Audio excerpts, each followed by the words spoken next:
List ye now to the unveiling of mystery. List to the symbols of mystery I give. Make of it a religion, for only thus will its essence remain. Regions there are two between this life and the great one, traveled by the souls who depart from this earth. Duat, the home of the powers of illusion. Sekhet Hetspet, the house of the gods. Osiris, the symbol of the guard of the portal, who turns back the souls of unworthy men. Beyond lies the sphere of the heaven-born powers, Arulu, the land where the great ones have passed. There, when my work among men is finished, will I join the great ones of my ancient home. 7 are the mansions of the house of the mighty, 3 guards the portal of each house from the darkness, 15 the ways that lead to Duat, 12 are the houses of the lords of illusion, facing 4 ways, each of them different. 42 are the great powers judging the dead who seek for the portal. 4 are the sons of Horus, 2 are the guards of the east and west of Isis, the mother who pleads for her children, queen of the moon reflecting the sun. Ba is the essence living forever, Ka is the shadow that man knows as life. Ba cometh not until Ka is incarnate. These are mysteries to preserve through the ages. Keys are they of life and of death. Hear ye now the mysteries of mysteries. Learn of the circle beginningless and endless, the form of He who is one and in all. Listen and hear it. Go forth and apply it. Thus will ye travel the way that I go. Mystery in mystery, yet clear to the light born. The secret of all I now will reveal.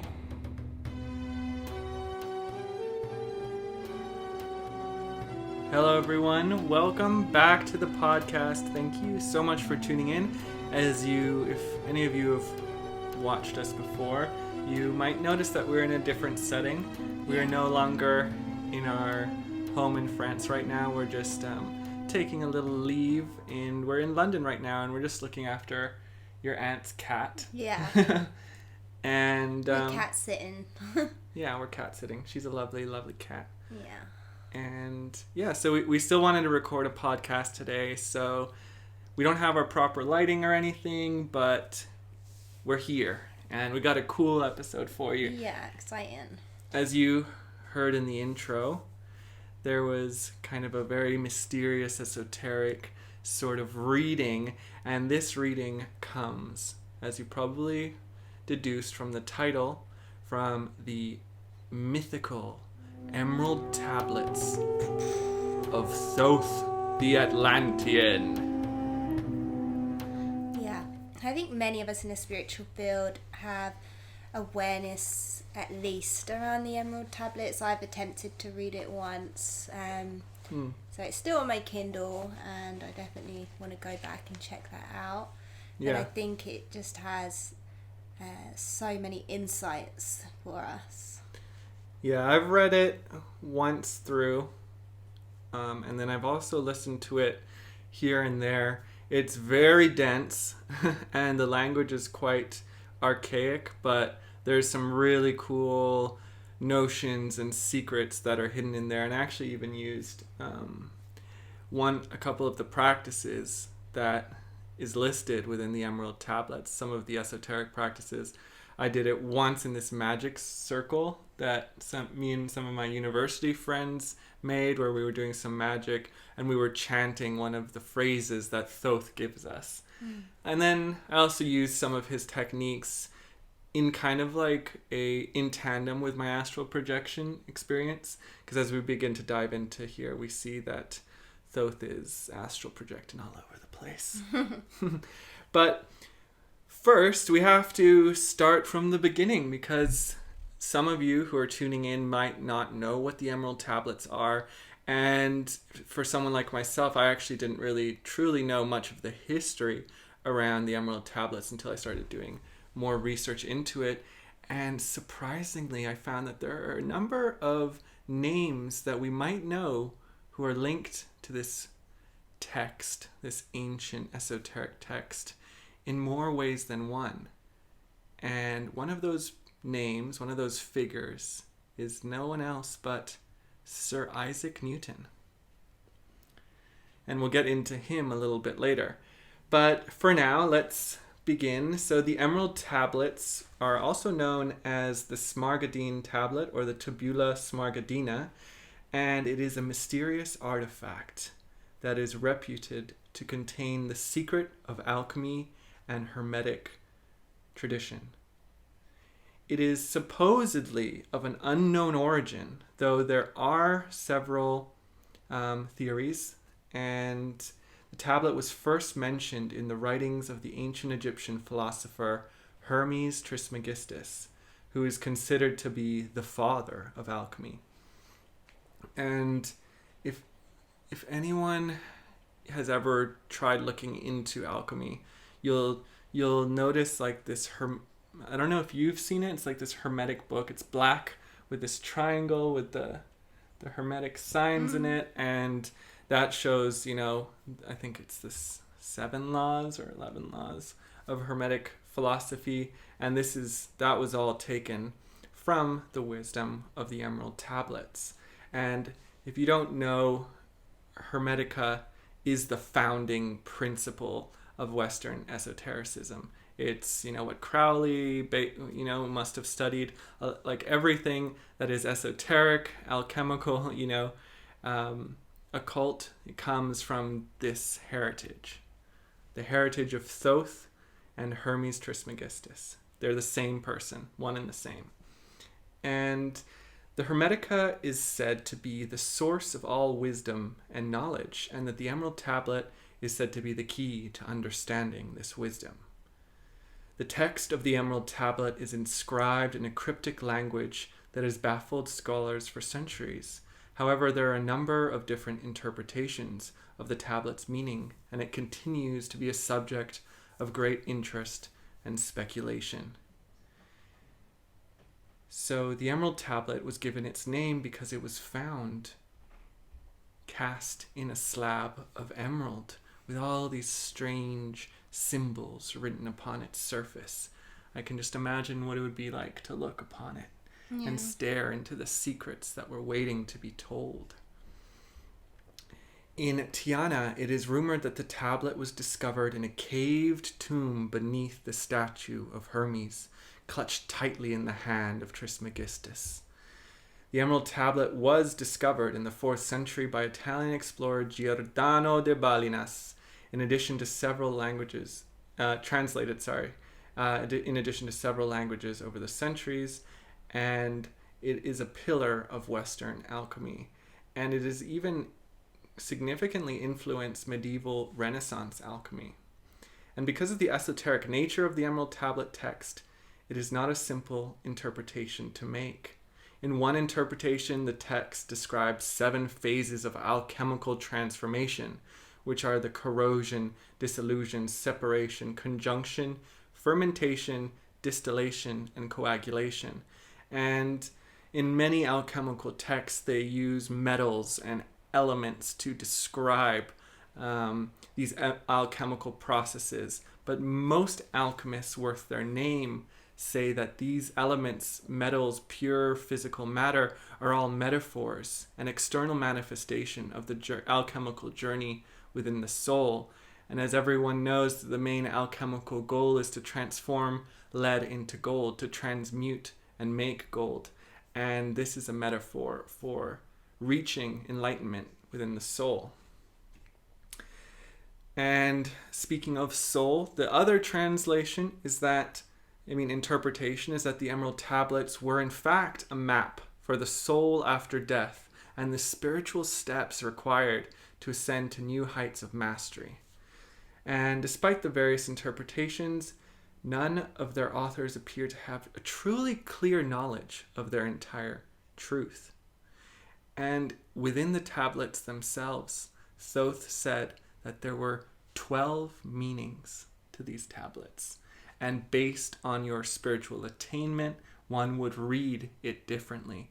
And this has kind of been talked about in many different traditions. For me, I have a big history with the old Indian texts and the Vedic texts, and they themselves said that a student given the exact same teachings, can, based on their level of understanding, can deduce many different meanings from what is being taught.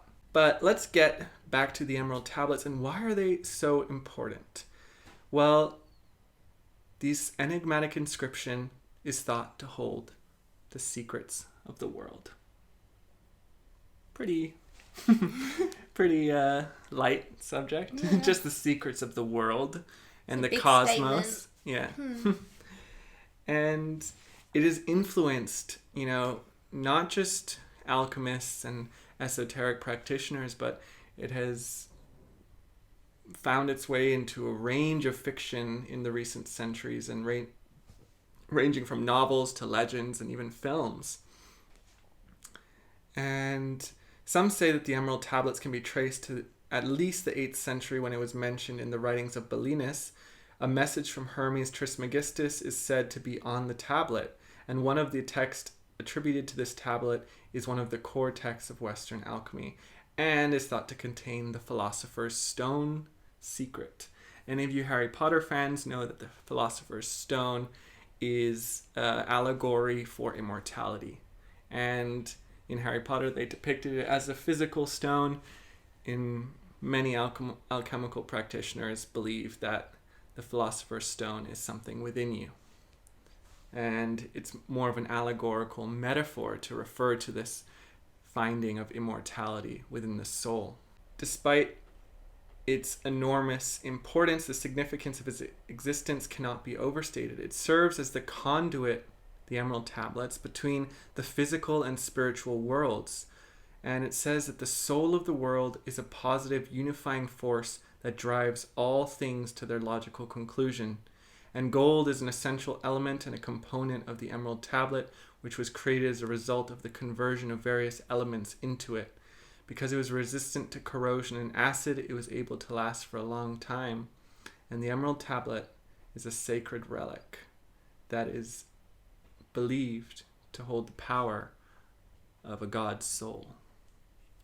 So let's get into the Emerald Tablets now.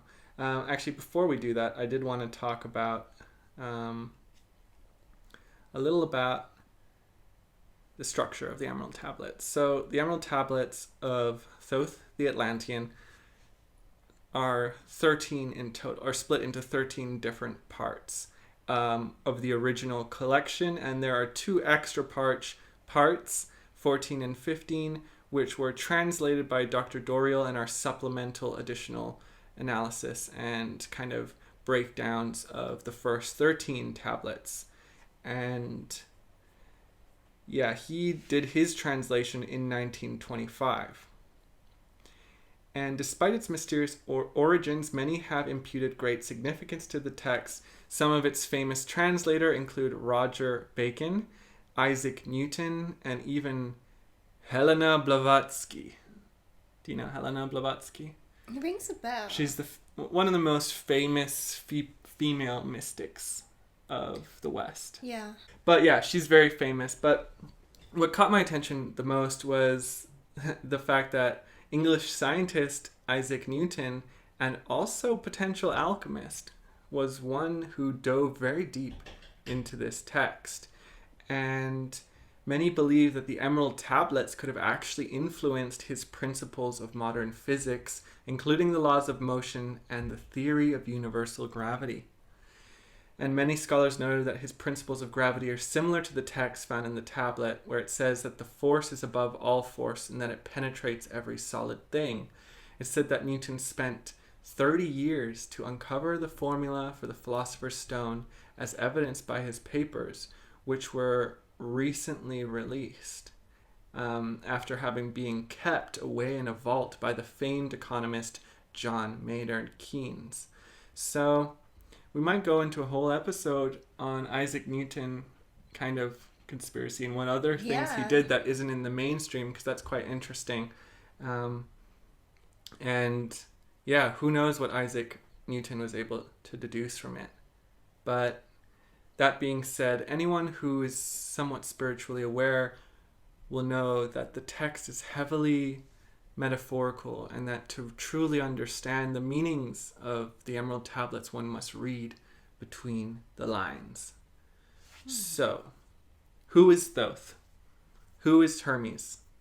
We have many ideas. In Egypt, Thoth was the god of wisdom and writing and knowledge, right? And Hermes is the founder of Western alchemy. They were said to be the same person. But in the Emerald Tablets, we get a deeper understanding of who Thoth was. Thoth is an Atlantean priest king who ruled over Egypt for 16,000 years. After the sinking of his land, he went to Egypt where he established his colony. It is Thoth who built the Great Pyramid of Giza, and he built it as a repository for Atlantean knowledge and a place for initiating great souls such as Solomon and Jesus Christ into the mysteries of the cosmos. Thoth, in his third incarnation, Hermes Trismegistus, the thrice-born, wrote the Emerald Tablets, which became the basis for the ancient mysteries. The tablets were left in the care of the pyramid priests, and from here they were taken to the Maya of the South Americas. So very interesting. And here's a quote from one of the first tablets, which is called The History of Thoth the Atlantean. Wish were we the wisdom of the children of light who dwell among us. Strong were we with the power drawn from the eternal fire. And all of these, greatest among the children of men, was my father Thothme, keeper of the great temple, link between the children of light who dwelt within the temple and the races of men who inhabited the 10 islands. And it was said that Thoth was part of a different race, and he foresaw a great cataclysm coming to the earth. And amongst this race, there were many different advanced civilizations living on Earth, and his island, Atlantis, was one of them.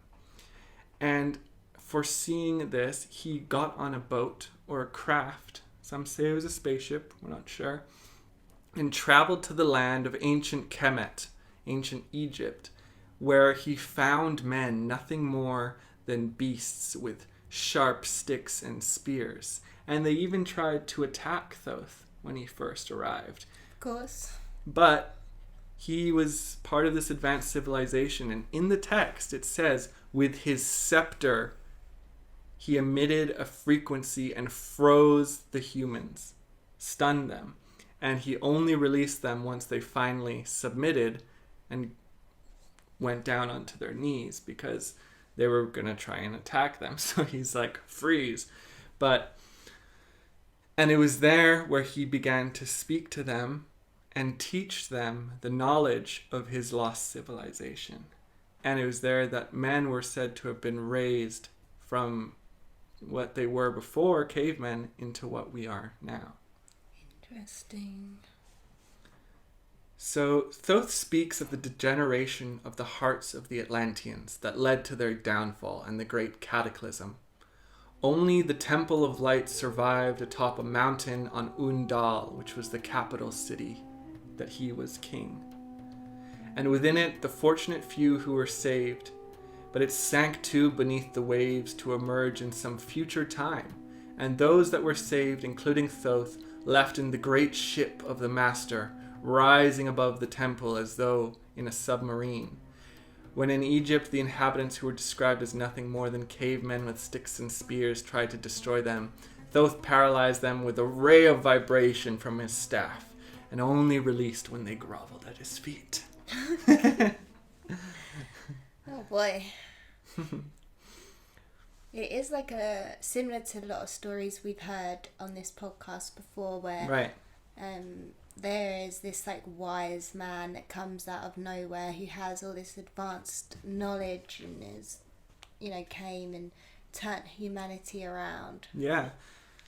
And we see it in so many different cultures. Yeah, that's what I'm saying. We go through a lot of ancient history on this podcast, and yeah, it's like a very similar story we've heard before. Yeah. And if you've watched Graham Hancock's Ancient Apocalypse on Netflix, he does a very, very good job of illustrating throughout many different cultures a similar myth. A cataclysm resulting in a great flood, resulting in these wise people appearing to men and teaching them their knowledge. Yeah. And this is literally myths throughout dozens of cultures. It's crazy. And so to see it here is, it's just like, oh, there's Yeah. more proof There's that something to that story. Yeah. Why does it keep showing up like all over the world in so much ancient history? Yeah. So, within this tablet, Thoth says, "Deep in the mysteries of life I have traveled, seeking and searching for that which is hidden. List ye, O man, and be wise. Far neath the earth crust, in the halls of Amenti, mysteries I saw that are hidden from men. Oft I have journeyed the deep hidden passage, looked on the light that is life among men." So this quote suggests that Thoth has traveled deep within the earth to a place called the Halls of Amenti, and these will come up a bit later as he kind of extrapolates on what the Halls of Amenti are later on in his text.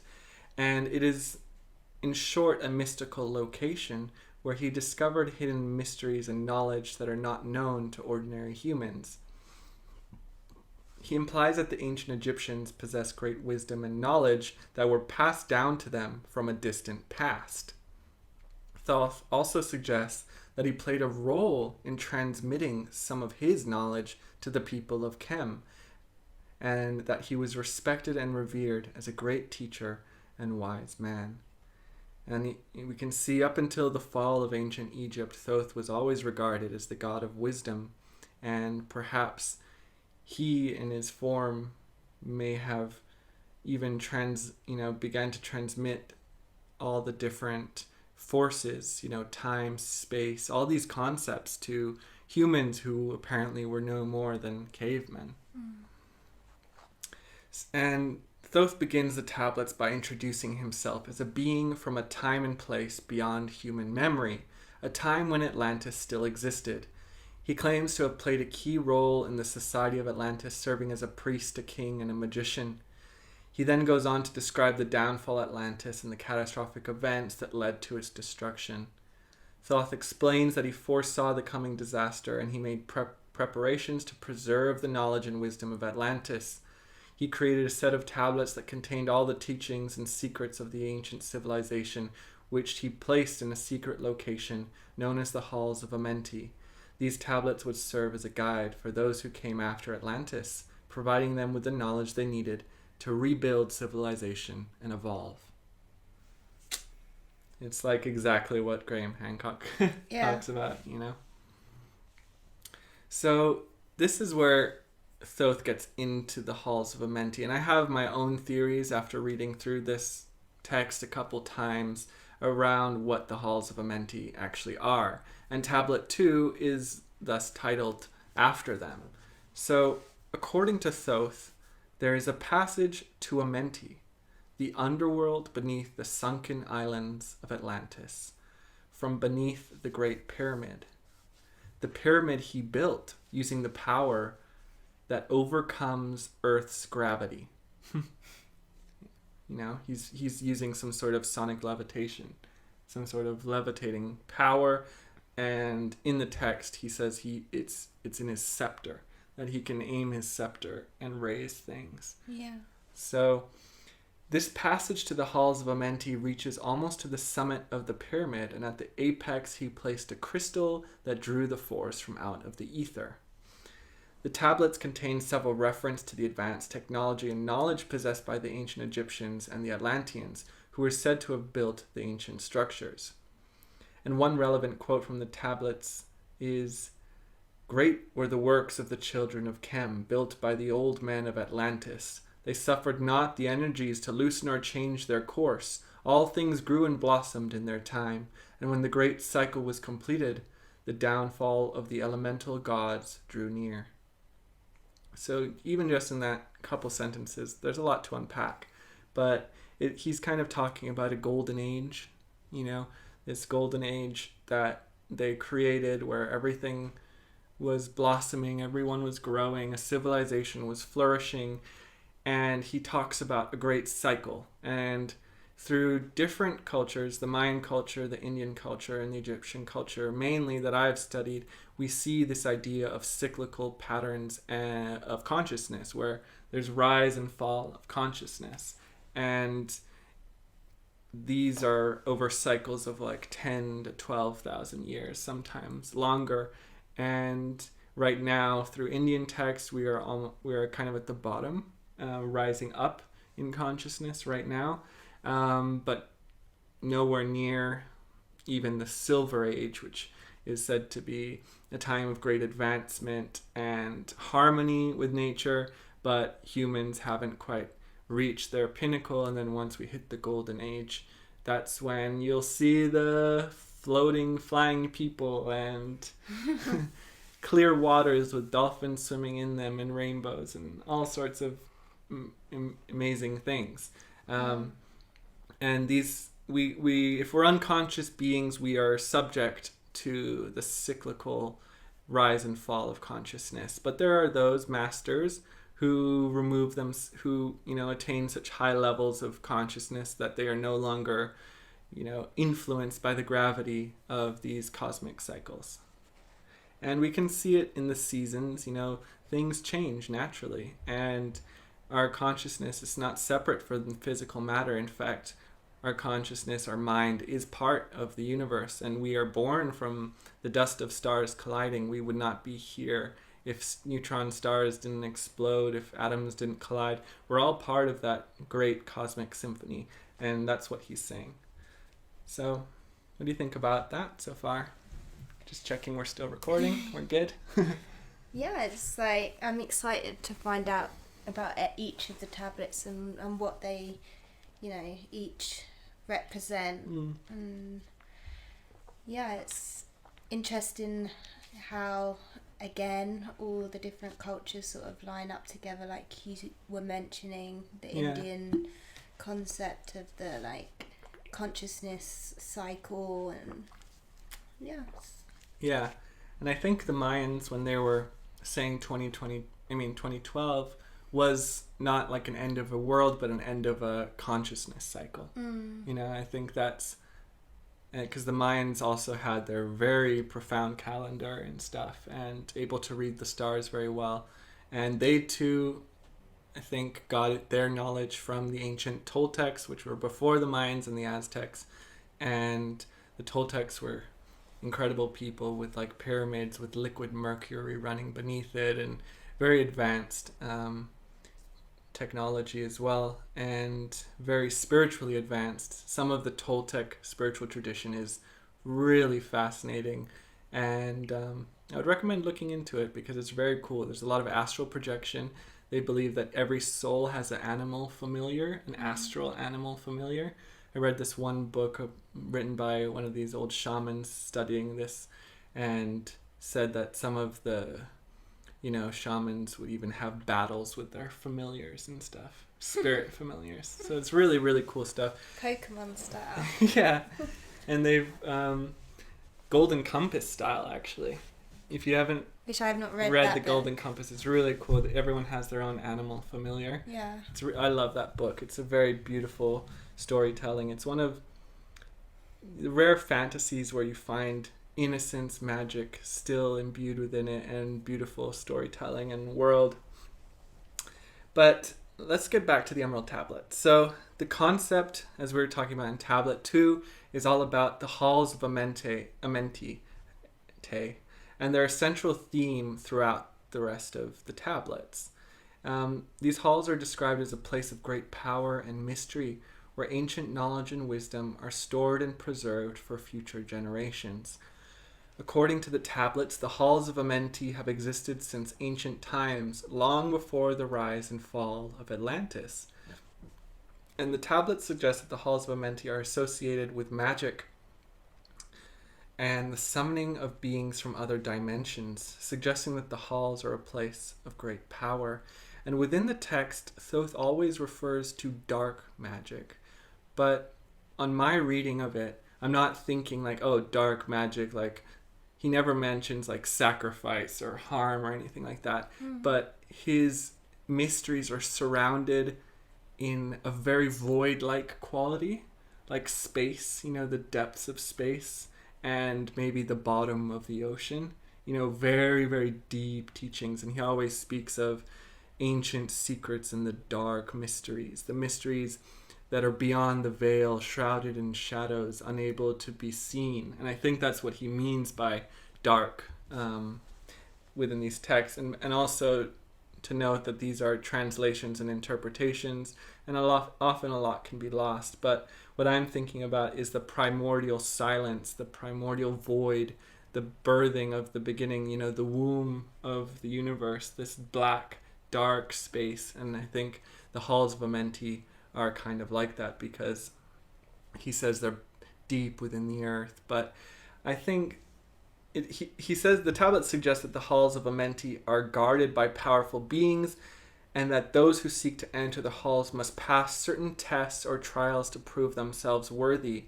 The tablets also suggest that those who enter the halls must be pure of heart and mind and free of negative energy and intentions. So this also makes me believe that the darkness isn't referring to like a negative sort of thing, because you have to be pure of heart and mind to be able to pass through. And I think that in ancient Egypt, they have a lot of mysticism around guarding the knowledge so that it is not used in the wrong way, because the knowledge is power. And once you can gain a hold of it, you can misuse it. And Thoth describes that the Hall of Amenti is associated with the idea of the afterlife, and is described as a place where the souls of the deceased go to be judged and receive guidance before moving on to their next spiritual destination. And he describes that they are located in a far-off place and accessible only to those who have passed the tests of initiation. And I don't think these are religious initiations. I think these are initiations of the soul. And just from my little experience of like astral projection and exploring these realms and meeting entities and going to things that could be described as halls, they're like these geometric. If you've ever been to a crypt or a tomb and you go inside and it's like deep underground, and it's got all these stone pillars with these kind of like arching up things going into the ceiling, that kind of thing. It's like that infinitely, and within it is the presence of a deity, and it's like you're in this astral hall. And I really think that this is what Thoth is talking about, that this dimension, these halls of Amenti, are a dimension to enter, and that you can only enter it through some sort of astral projection or the soul leaving the body. And I think that's what the pyramids were for. You have the sarcophagus in the pyramid that's never been found. There's never a body been found in it. And there's all these ancient texts talking about how part of the spiritual practice was entering the sarcophagus, that the sarcophagus was, a metaphor for death. That's where people go to die. And to have an astral projection experience, you have to die before your physical body dies. It's like a feeling of dying. And if you ever take DMT or some powerful hallucinogenic and you go through the stages of removing yourself from your ego and transcending into a cosmic sort of consciousness, it's a death experience. And this is definitely, in my opinion, what I think Thoth is talking about here.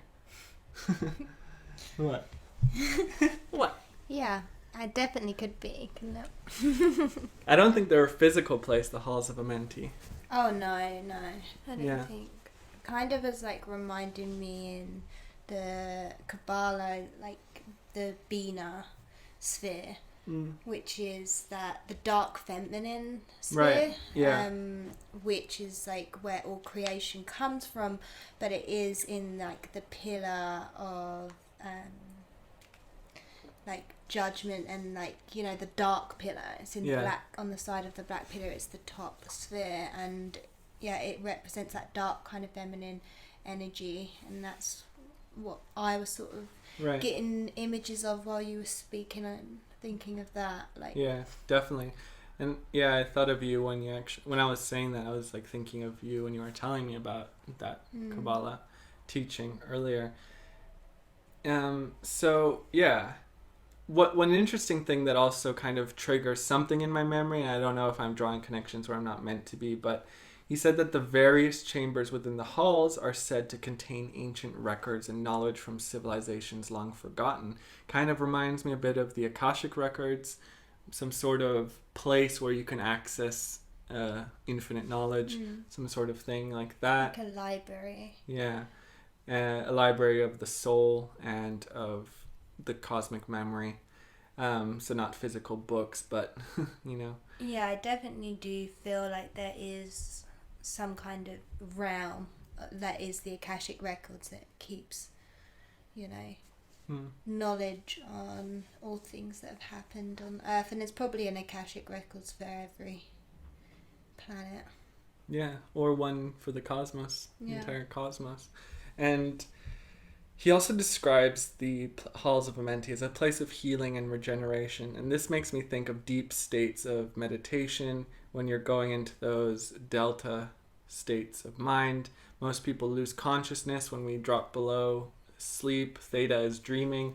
And then once we go into delta, that is the deep sleep. You know, and that we need that deep sleep because that's where we regenerate, that's where we heal, that's where we recover. And I think that's also a place, because he refers to them as these pools of water to go and heal.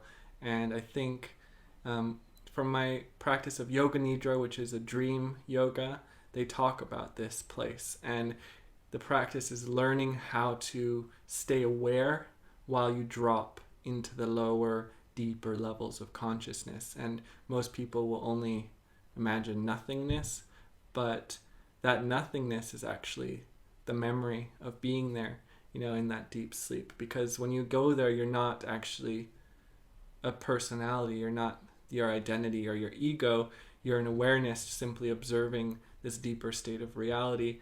And when you wake up, we think, oh, we don't have any memory of it. But then at the same time, we do. We have this deep memory of this dark space of sleep and relaxation and healing. So, here's another quote. He who in courage would dare the dark realms, let him be purified first by long fasting. Lie in the sarcophagus of stone in my chamber, then to reveal I to him the great mysteries. So here once again, he's referring to lying in the sarcophagus as the practice. And you have this freaking sarcophagus in the king's chamber. Thoth, the king of Atlantis, is this black sarcophagus, huge, you know, tons and tons, and it's so high up, and it's like right below the central shaft that leads right up to the top of the pyramid. It's like this, I feel like these sarcophagus within the pyramids are these ascension tools. It's like these, it's almost like they're spacecrafts for the soul to like leave the body. I really think that's what that these pyramids could be used for. You have all this energy channeling through it, and then when they're activated, it's like taking DMT without taking it. It's just like blasting your soul out of your body, and all this resonance. Like everyone who goes to the Great Pyramids and actually are able to enter it speak of the resonance within the Pyramid of Giza. And I've spent 11 nights in the Great Pyramid now. At that time, it was only my second time. And while my friend was laying in the sarcophagus, I would lean over into the sarcophagus and hum at the resonance of the sarcophagus. The chamber has its own resonance frequency, and it most definitely will resonate very loudly. So it'll start to go whoa, whoa, whoa, whoa, whoa, whoa, whoa, whoa, like it's an engine turning on, like very, very loudly. While I was standing above and then resonating the chamber to find that exact note that would resonate it, which is 117 hertz. And there's recordings, I might find one, of this ambient resonance that's just humming in the pyramid. And it's inactive now, you know, it's so old, thousands and thousands of years old. And according to Hermes, the pyramids were actually built 36,000 years ago, which is very different from the 6,000 year period that we're given in mainstream archaeology. We don't know for certain, but that's what the claim is. And so who knows? Oh no, it actually says the tablets were written 36,000 years ago. So I'm not sure actually. I With the always pyramids. thought of the pyramids more like as a was it Tesla who said it was sort of just like an energy generator, like where they would have had like free like Wi-Fi, like air-bound electricity. Yeah, airbound electricity. Yeah, definitely. Yeah, so like I'm always sort of on the fence. It's like, was it like a place where, you know, you could have these spiritual I experiences? think it could be both. Or was it that, or was it like just a tomb for the super rich? No, it definitely wasn't a tomb. It may have been used for a tomb, I think but that they did that later on. there's no mention of the construction of the pyramids in any single archaeological find, any archaeological text within ancient Egypt. There's no construction of it. You know? That's why I think it would be hidden. Even if they found the construction of it, it would be hidden because it's going to generate this free electricity, wireless electricity. And I think, like, you know, history has shown us, even people who come up with, like, free electricity options now, you know, they're often silenced. So why wouldn't that be suppressed? Like, if that information was out there, like, they're going to be like, oh, this is just a tomb for the dead rich pharaohs. But, like, you know, I don't know, I really do think there's something to Tesla's theory about that. Yeah, and I think he's right as well. I think they were energy generators. I also think it's possible that they could have put people in them. That it was like it served two functions. Maybe, yeah. So yeah, that's the kind of the halls of Amenti. So tablet 3 goes over some, and it's called the Key of Wisdom, tablet 3, and it provides some insight into the principles and practices that are necessary to achieve spiritual enlightenment and unlock the secrets of the universe according to Thoth. In this tablet, he speaks about the interconnectedness of the universe and how everything is energy. The key to understanding the universe is unlocking its secrets, and is by working with this energy. And that sounds very familiar. You just spoke about Nikola Tesla, and he says the exact same thing, that everything is energy, and to look at the universe as if it is energy. He provides some guidance on how individuals can work with this energy, and the tablet begins with Thoth emphasizing the importance of raising your light. So the quote is, "Raise thou the light in thine own body. Only by effort can thou acquire it." And this makes me think of the notion of the Kundalini energy that we even spoke about on one of our old podcast episodes, because throughout most Indian texts they talk about raising the energy from the base of the spine to the crown of the head. And when that energy, so this is what it is, you know, imagine being sexually charged, okay? It's that sexual charge energy, but most of the time, because we're in a very material universe, in a very material time, and the way we've been conditioned, our sexual energy goes straight from the base of the spine into our reproductive organs. And that's our base instinct as humans, is to reproduce, right? And to procreate.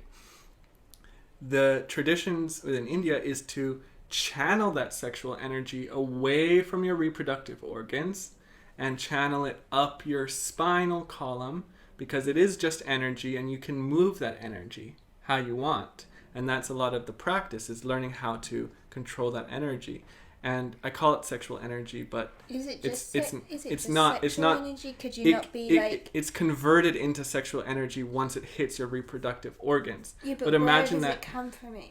it comes from your perineum, apparently. No, but I mean, like, where did the energy muster up from? Is it because you get turned on? Not when you're doing your practices. It's not because of that.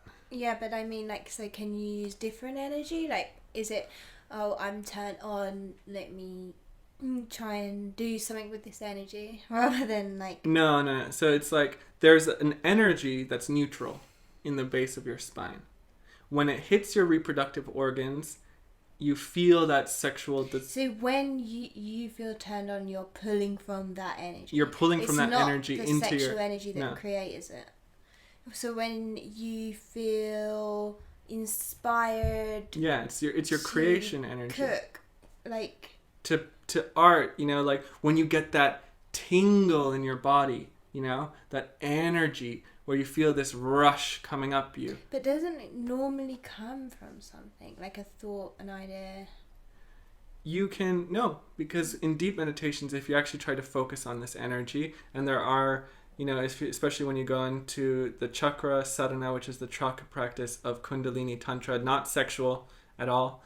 We did do a whole episode on this. If you are interested, it was like the yogic superpowers episode. When you're actually focusing on your perineum, you begin to feel the tingling and building up of energy there, and it's almost like a gateway. There's a gateway that is normally open that will, you know, like imagine like a river flowing, and there's different like openings. If you close one opening, it won't flow that way anymore, right? So the sexual gate is normally always opened, although, you know, some people will close it, you know, if they're closed off to that kind of energy. But when the sexual gate opens, that energy runs through to the sexual organs. But if you close that gate, and that's called Muladhara Bandha, and Bandha is lock. So that's when you close up that gate, you seal that gate, and instead of flowing to there, it flows upwards. And it takes a buildup of energy to be able to raise it high enough to the crown of your head. When it reaches the crown of your head, that's when you experience the divine nectar, the Amrita. And the feeling is said to be akin to an orgasm, full body, that is 100 times stronger, like a lot times stronger, you know? And they say that the orgasm is nothing but a sneeze compared to this feeling of pure bliss and ecstasy when the energy, the spiritual energy, rises up to the crown of the head. So yeah, this is what he's talking about. Thou light in thine own body, because they say raise the light, raise the energy to the crown of your head. And yeah, he talks about activating the flow of energy through the body and activating the spiritual centers in the body. And even in Avatar, The Last Airbender, there's a kind of depiction of that. And Thoth emphasizes the importance of connecting with the divine, stating, "Turn thy thoughts upwards to the light, and thou shalt receive the power to will."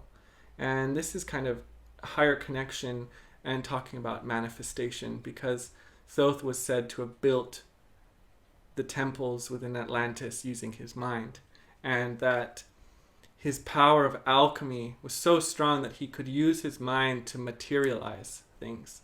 That was the strength of these beings, and it wasn't every being within this society. Thoth was a master within it. So there were people who, you know, not everyone could manifest things at will, but this is, he talks kind of about how to manifest things, and it is such on a deep level that one must know the fundamental structure and building blocks of life. One must know how to access the consciousness of the fundamental atoms. It's really deep. To use your mind to structure the atoms, build them into a form from spirit and ether until eventually they condense into the grosser states of matter and form something. So if you, let's say, want to manifest water, you have to know exactly what water is, what elements, what chemical compounds, how much you need, how they join together, how they bind, and you have to, it's not just knowing the consciousness, you have to be that consciousness and bind it together. So it's very complex and highly realized state of being that one must achieve. We talk about manifestation in a very childish form today. Yeah. It's like a very primitive form today, and it's because we're in one of those lower cycles, and you know, that's how it is. But the master, it still like works. It still works, right? Yeah. And I've seen some incredible acts of manifestation, but I've never produced something out of thin air. You know? Yeah. So yeah, he talks about transmuting energy and transmuting like negative energy into positive energy within the body. But overall, Tablet 3 serves as a guide for individuals who seek to unlock the secrets of the universe and achieve a deeper level of spiritual understanding. And Tablet 4 is kind of space-born. This is a lot of Thoth talking about his own journey to enlightenment, and he says, I'm just going to go over these briefly because we have 13 to cover, so Yeah. I realize we're kind of going we a went bit a bit slow. deep on. Yeah. So this is just write a quick quote which you can interpret. So, deep in the silence, first ye must linger until at last ye are free from desire. Conquer by silence the bondage of words, abstaining from eating until ye have conquered desire for food, that is the bondage of soul. Center thy soul in the place of thy consciousness, shaking it free from the bonds of the night. Place in thy mind, place the mage thou desireth. Picture the place thou that desireth to see. Vibrate back and forth with thy power. So here at the end, he's kind of talking about learning how to, go to an astral place that you want to go to. Because a lot of the time when you astral project, you can maybe just leave your body straight away and be taken to some sort of astral dimension that you didn't plan to go. But if you can project yourself with vision and focus, you can go to the place you desire to see. And it talks about him kind of exploring the different astral dimensions, talking about angles that men do not understand, so different dimensions that are more than the third dimension, and yeah, all of that. And he does focus and say to focus on your heart and follow that as well. So there's a lot of good wisdom here. And yeah, so there's quotes like, in the formless voids where chaos reigns and no shape is, there I wandered. Or, then in my heart grew there a great longing to conquer the pathway that led to the stars. Aye, in that space-born wisdom there lies the key to thy power. So it's just kind of some little glimpses into his journey to enlightenment. Okay, so this is one I do want to focus on a bit more, and the rest we'll kind of just touch on. So Tablet 5 I think is important because it speaks of the dwellers of Unal.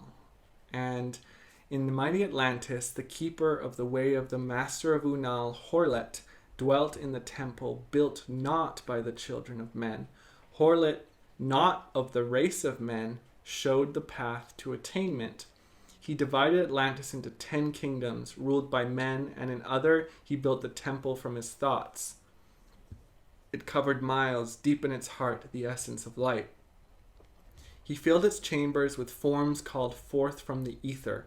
3 of them became his messengers to the king of Atlantis. On the island of Undal, he placed the teachers of light to men, each trained for 15 years. Thoth was summoned to the temple by one of the 3 messengers.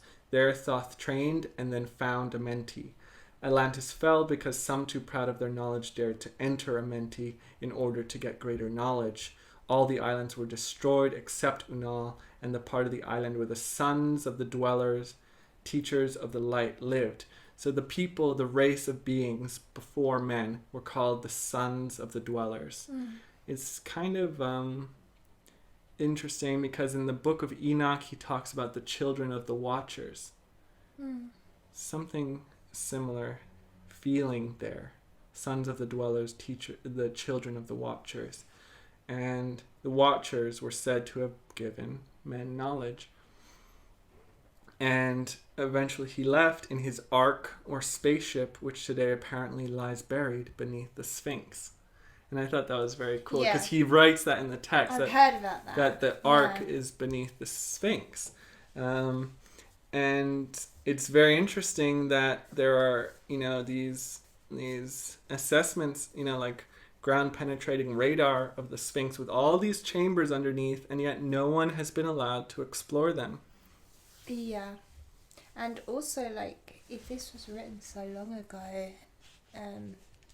you know, was it even around, the Sphinx? Well, they must have created it. Yeah. The Sphinx as well as the pyramid. Yeah, so it feels like it is older than we've been told.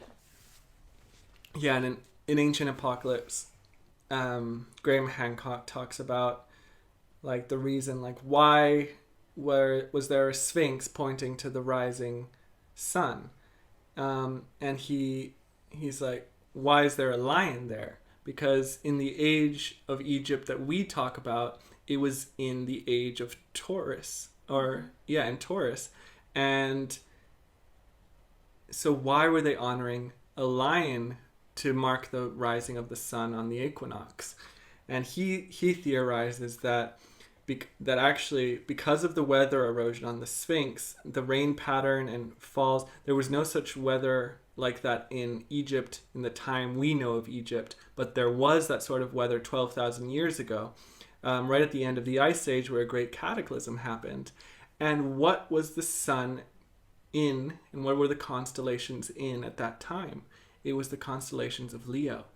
So it makes more sense that there was a Sphinx marking that rising sun, because it was in the age of Leo 12,000 years ago. So, yeah, the dwellers of Unal are described as a race of beings who existed on Earth before the arrival of humans. They are said to have lived in great cities and possessed advanced technology and knowledge. And according to Thoth, the dwellers of Unal are a highly advanced civilization. And they possess knowledge and technology that allowed them to travel through time and space, and they built great cities and structures that were beyond anything humans had ever seen. And when I think of this civilization, I think of the stargates. You know, there are different stargates located across the earth, and we had a podcast on that, and I think that's in our ones that are backlogged on Anchor and stuff. So, and that, you know, that stone you found in Peru, that stone gateway. And I think that, you know, the whole world was connected at that point through these gates. And it was even said that Thoth and his people, well, it wasn't Thoth in particular, but one of his people went and actually built the stone circles. And I think that these stone circles and all these gateways were actually portals from one place to another on the earth. But that's just conjecture from my part, because it's not actually written here. Yeah.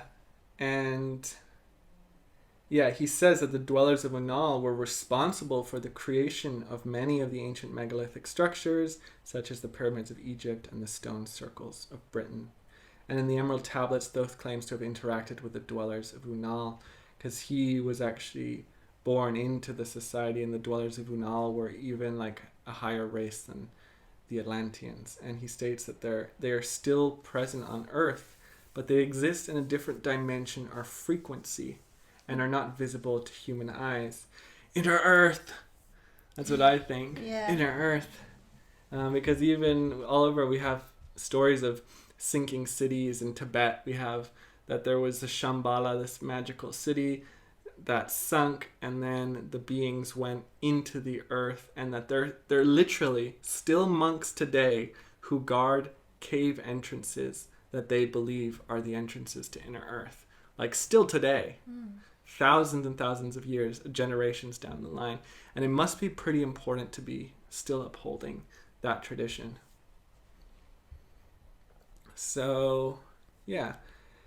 There's Tablet 6 is about the key to magic. He talks about some of the hermetic laws that we all know, as above, so below. That sort of thing comes in here. And he talks about the different magics, and even, I think it's in this one where he states some of the chanting and practices one can do. Tablet 7, wait a second. Yeah, Tablet 7 of the Emerald Tablets is called the Key of Mysteries, and here he suggests that individuals must seek knowledge and wisdom. It's interesting because I was thinking whilst we were going through it a bit about, you know, like numerology, because the tablets, you know, each have a number, and like you think of 5, and 5 represents sort of big change, you know, radical change, and adventure and freedom and stuff, and that's when they're talking about all these changes being made on the earth, you know, like with the stone circles being put in and all that. And then you know, then with seven is the mystical number of knowledge and information, and Interesting. you know, it's the scholars number, the mystics number, the occultists number, you know, it's all about gathering a lot of this kind of spiritual knowledge, cool. and then that's, you know, really lined up with what you said about Yeah. number 7 as well. Yeah, and in the tablet 1, it's his like history, his emergence. Yeah, about I, me, because 1 is all about the self, me. Yeah. My journey, the initiator is 1. Yeah. Tablet 9. This one, You skipped 8. Yeah, I think I've actually tablet 8.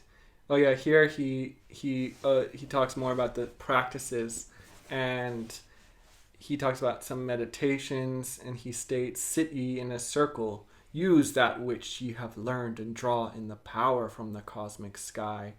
Seek ye, O man, to find the great pathway that leads to eternal life." So here he suggests some of the practices, and he has all these practices about visualizing the different directions, and you have to, you know, have your head to the west or something, or to the setting sun and the rising sun, in practices of different astral projection. He talks about this, chanting these words, Zin Uru, and that these are the words of power, and that he gives to man, and you have to find the resonance and stuff like that. So yeah, he talks about all is changeable, all is law, and kind of being able to adapt and let go of the self to grow. So these are some of the teachings in Tablet 8. Tablet 9 is more about achieving balance in all aspects of life, and talking about opposing forces. So I think this is where Newton might have gotten his concepts of the universal law and gravity and these opposing forces, because it was Newton who really started talking about, like, you know, when an action is made, there's a reaction. And so yeah, he states, all things exist by law. The manifestations of the law are the same in all, yet all things are different. So you get more of these cryptic sayings. And yeah, he talks about harmony and saying that it is the flow of life and to find balance within the cosmos. Oh, so it's actually in Tablet 10 where he talks about the chanting, the Zin Uru. And the Tablet 10 is called the Key of Time. And he further beseeches the children of Chem to turn away from the darkness to the light, and speaks of the great void from which all existence was created with the power of thought. When he describes the dweller, whether his thoughts was eternal, he is told that the law of time came into being so that eternal thought could exist. Quote, "Time does not move, rather we move through time. Time does not change, rather we change in time. Time separates events and gives them coherence, and even though in time ye are separate, yet still are one in all times existent." Which resonates a lot, you know? Yeah, and it really makes sense for the number 10 as well. Yeah. Because the 10 is like the end of a cycle, and like leaving the end of a cycle and joining it up with the start of another, because you have the 1 and the 0, you know, so you have the infinite and the beginning. Right. So it's like, it's those two coming together. It's like, Yeah. everything is connected, everything is a cycle. Yeah. Like time is all one. 10 really represents that, because you're bringing together, you know, Yeah. the end of time and the beginning of time. It Yeah. represents both. Yeah. It's very interesting that that time was thought into being so that eternal thought could exist. Because without time, we would not be able to perceive thought in linear motions or in any sort of motions, because I think even in higher dimensions, when you begin to perceive time, it's no longer linear, but in different shapes. We think of time, especially now, in linear mode because of our language and the structure of our society and everything. And the Native Americans were always very estranged by the idea, and they said that men were straight lines. The white men were straight lines, whereas the natives were circles. And to think of the circle as the cyclical representation, and that's a very 2D image, right? And that's a very basic 2D image, which can come from, you know, a culture still learning the ways, but as we begin to ascend into 4 dimensions, 5 dimensions, 6 dimensions, and we begin to think of tesseracts, you know, angles within angles that constantly shifting and moving, and, you know, polygons and multi-dimensional hexagons and all these things that are, and 8-dimensional shapes that actually contain all structure within the universe. When we think of these, like, we begin to see the higher structures, and that time pervades through all these shapes and currents and flows within the universe. And I really like that he's like, time does not change, rather we change in time. Time does not move, rather we move through time. It's something to contemplate on, and time is very complex, and I've been shown some glimpses here and there, but it's almost, it has a deep, profound meaning that I can't quite articulate, you know? Yeah. It gives you a feeling, but I can't quite bring that to words. Yeah, and I do feel like it is a concept that we've all bought into as well. When I was channeling the Akashic Records and I asked them about time, and they were like time, you know, just like what Thoth's saying, it doesn't exist. Right. Literally, quote here, time and space are illusions. Yeah. So, I mean, that everything is happening at the same time, like every moment of your life. And the Akashic Record, like, masters were saying to me, you know, like, this is not something you can understand or be expected to understand, you know, in your human form. Yeah. Just know this, like, to be true. Yeah. And then, like, if you look at some tribes, and I know I've mentioned this before, but it's like the belief of aging is like, as well, like, we age within time, right? So it's all tied into that concept of time. But then there's these tribes who are very, like, cut off, and I feel like they're really good evidence of, if you're not, like, you know, tuned in to the idea of time and the idea of aging and, like, time passing. You know, they've got, like, women in their 60s still giving birth, like, then they're not growing grey hair, like, they don't believe in aging. It is not a part of their belief system, right? And then you hear these old stories about Atlantis and stuff, and I'm sure you've heard this in many stuff, things that you've read, is that how the people of those times, they would age up until the age of 30, and they would never age beyond that, like, within their physical bodies or within their appearance, right? They would grow to their healthy adult age and stay that for the rest of their lives. They didn't wither, and you know, so I do feel like that's a definitely really interesting idea. It's something I do think about a lot. I do think it's a lot about your beliefs and how connected to time you are, you know? The more you think about, I'm getting old, I think those kind of people age quicker. You know? And you don't think about time passing and, like, bringing these numbers into your reality too much. It doesn't affect you as much. And when you think of, when I've seen these, like, yogis, not modern yogis, these are yogis that you'll only get brief black and white pictures of them, and you see them, they're like 80 years old, and they have wrinkles around their eyes, and they're smiling, but their skin is like baby smooth. But even like a kid has wrinkles around their eyes Right. when they're smiling. Yeah. Right? And their skin is like baby smooth and shiny and radiant. Yeah. You know, because they've unlocked something. They've unlocked a sort of secret to timelessness. And these yogis are the ones who were recorded leaving their bodies and choosing to die and leave their body behind. You know, they didn't die because of natural causes or age or disease. They chose to leave their body as it was time.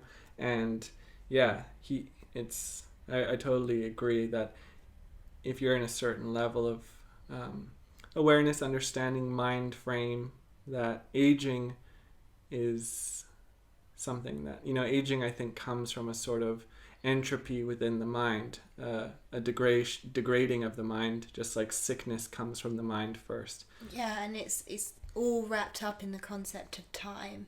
Yeah. You know, because it's the obsession over the birthday. Oh, another year older. Yeah. You know? Or never tell a woman ask a woman her age. Yeah, it's these rituals around the idea of aging. Yeah. You know? Yeah. So yeah, speaking of these cycles and time, Thoth goes on to say that know ye the cycles are moving in order, that life and death are but stages in space. And that kind of, you know, it makes me think of like, you know, that Earth is this, you know, this ground, and you know, this ground in space where souls come, and the death is just movement through space, literally. Like once you die, you're I can't remember if it's the ka or ba. I think it's the ba, that's the bird one. Yeah, the ba is the bird. Yeah, and your ba lives on, and it just moves through another stage in space. And space, it's your astro body, really, right? yeah, it's your astral body, and space is the great school. That's what the Egyptians were saying. You know, the space is the great school, and that the different planets, the celestial bodies, the stars are all different like paths and rites within this initiation. And that's why they say that, you know, in the old text before Christianity came, in ancient Egyptian temples, they said Jesus, or his old name Yeshua, was the son. Yeshua was the son of God, and it was written son as in S-U-N. And this is talking to one of the higher planes of initiation, and that's the sun consciousness. And that's why Jesus is always depicted with rays of light and emanating this holy energy, because he was a great initiate from the sun sphere. The sun sphere is where we go to move on through the planetary initiatory cycles. And after Earth, you know, we come through to Venus, and then Venus is the stepping stone to the sun. And then from the sun, you know, we go on to those higher initiatory places like the Pleiades or Sirius and things like to that. The sun as well, I feel, comes through the heart. So you can channel through to the sun, right, connect with the sun, Venus, the heart. through the heart, because then Jesus is always pointing to his heart as well. So that's a massive teaching. That is the teaching of Christ consciousness, right. You know? Yeah. And then when you're thinking about Egypt, you know, I don't know whether we discussed it on the podcast, but we've discussed it many times together about, you know, how obviously, you know, Jesus Christ and Mary is just another retelling from Isis and Osiris. Isis and Osiris, yes. Yeah, and even because these are archetypes, and even like whether, you know, these souls or archetypes really did exist. Like, I do think there's a chance they really did exist, and these you know, stories could well be real. But they could just be, you know, other incarnations, you know, of the same soul. Yeah, I definitely think Jesus is an avatar. You know, in the series of Avatar, he in the Legend of Aang and Korra, and they're linked through a heritage of past lives. Yeah, it's like your soul's past lives. Right, and the prophet Yeshua, you know, and the mother Mary incarnates multiple times and civilizations, and you know, the Osiris and Isis myth is very famous, and it talks about for the female Isis, the Immaculate Conception, and for the male Osiris, the rebirth, the dying and coming back to life, the resurrection.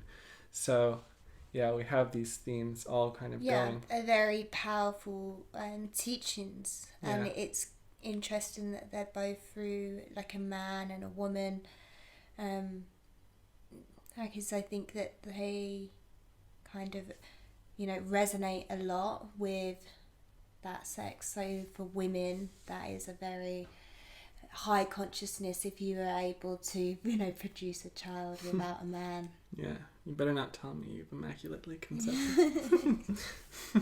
I won't believe you now. Be on Jerry Springer.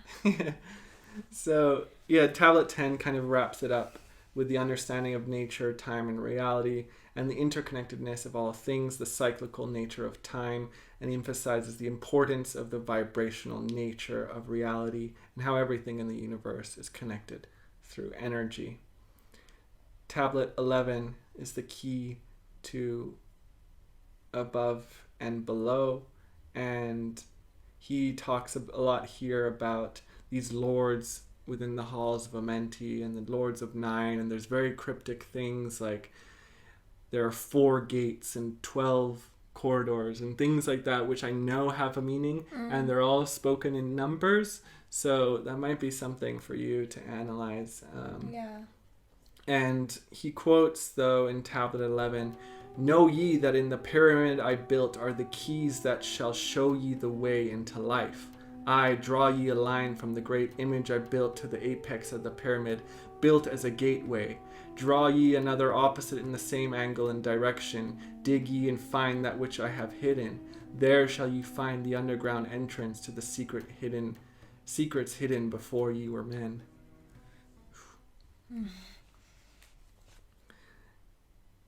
Yeah, and he says all exists is one through Tablet 11, and serves as a guide to individuals to seek and understand the relationships between the physical and spiritual realms. And 12, second to last, the law of cause and effect and the key of prophecy. And it's the subject of karma, of cause and effect, and that actions have repercussions. And it's very Buddhist in its essence as well. And Thoth tells us that the future, if we know that we can know the future if we know the cause of the future, which is kind of what we were having our own private discussion about timelines the other day. Yeah. It's almost like if you know the causes of the future, and the causes of the future are caused by your own manifestation and will, what you're bringing into the universe, you will know the future. And there are probably multiple futures, you know. Yeah, depending on how open-minded the individual is. Right. And it says man will progress. So he says, "Thou warns of wars which will have the races of men in half. Then men shall again conquer the ocean and the air, and once man has harnessed the lightning, electricity, the great wars will shake the earth. And when the sons of the morning come to guide man, the ancient home of my people will rise from its place neath the dark ocean waves. Man will progress until he dissolves into the light and becomes one with the source. I, in a time that is yet unborn, all shall be one, and one shall be all." It's very beautiful, and he kind of talks about prophecy. And he's saying that when men conquered the ocean, the air, ships, planes, you know, we're already there. When men has harnessed lightning, electricity, there will be great wars, and there are great wars, and there have been great wars. And eventually, we will move on from that, and apparently the ancient home of Atlantis will rise again. Who knows if this is from like some sort of great cataclysmic shift that causes the tides of nature to turn, and, maybe some recessing of the ocean water, because we know that Tibet used to be underwater. There's fish bones, Well, we know that fossils, yeah. all within the Tibetan peaks of the mountains. So we know that Tibet was actually underwater once. So the fact that it's above ground now, we don't know how drastically our landscape can change. We had one continent, Pangea was a thing, and then it broke up into all the things we are now. Remember when we was researching Madagascar, and they had like a whole zone that was underwater that you can walk around. But we know also that our sea levels are rising rapidly. Yeah. And big change is going to come, like, a lot of islands and, sea towns aren't going to probably last that long. Definitely not the next 100 years, probably not the next 50. Yeah. Thoth goes on to kind of say that all his visions will become real, and we've already starting to see some of his visions from this old text that was written long before airplanes and ships and electricity. Yeah, but then it's like he's had it, like, just just to, I don't know, play the devil's advocate. He's had a long time for these few predictions to to manifest. Yeah. It's a very long time. Yeah. Because we give a psychic a hard time if their manifestations didn't come true in a year or two. He's had a long time, but predictions to happen.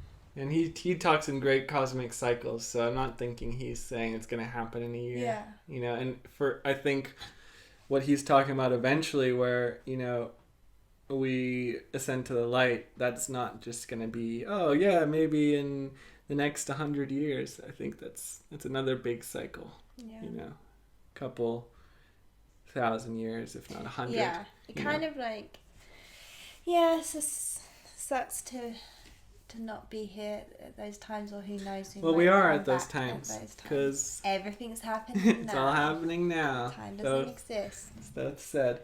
And so tablet 12 is just explaining the law of cause and effect and the key of prophecy. And that's what we just wrote about. I wasn't sure if I clarified that it was tablet 12. Yeah. And so that was the last tablet. We did 13 there was. Oh. Well, you guys will have to read tablet 13 for yourself. There's 2 extras, 14 and 15, there must be 13. Yeah, I forgot about tablet 13. So you guys will have to... we have no research You guys will on 13. have to find that one yourself. Damn it. Yeah. But I will tell you what it's called. Let me just quickly search it up. Tablet 13 Emerald Tablet name. Actually, I think I have a here. No, that's not it. I think here. Nope, that's not it either. That's not it. Here. Nope, here. That was okay, fuck. I can't find it. I don't think we've ever had a moment like this on the podcast, so it's interesting. Oh, well, I can't find it, but... Okay, well, apparently there is 13, so thanks for sticking with us through 12. And we'll never know about 13.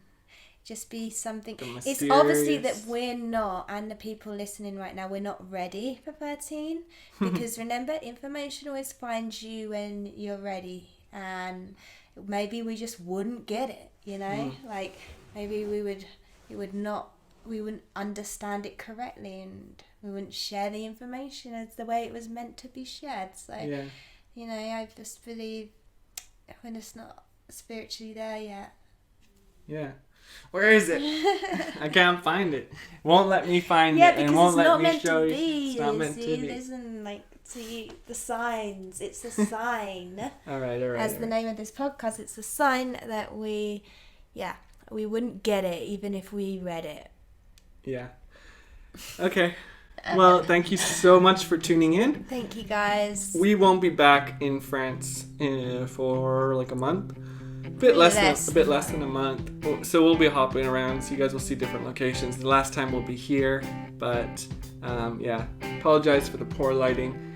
It's a nice rainy, cozy day in London, and yeah, we are excited to jump in next time. Maybe we'll explore the conspiracy side of Isaac Newton and his alchemical research, and who knows? Or that would be interesting. Yeah. But yeah, anyways. Thanks for watching, guys. Don't forget to subscribe on YouTube or wherever you're listening, watching this, and we will see you next time. Bye. See you in the halls of Atlantis.